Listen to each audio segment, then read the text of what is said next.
Glowing skin isn't just about good genes, it's about good habits. Today, I'll guide you through a quick and effective morning skincare routine that will leave your skin refreshed and radiant all day long. Step 1. Cleanse. Start with a gentle cleanser to remove sweat and oil that builds up overnight. Massage it into your skin for 30 seconds to wake up your face and improve blood circulation. Step 2. Tone and prep. Use a hydrating toner or mist. This step balances your skin's pH and preps it for the products to come. Step 3.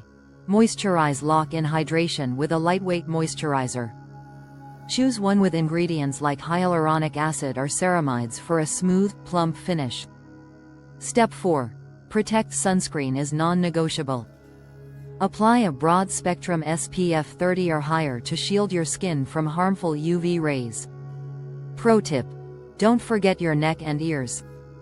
Consistency is key when it comes to skincare.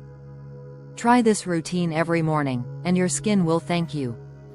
If you found this helpful, like the video and subscribe for more self-care tips.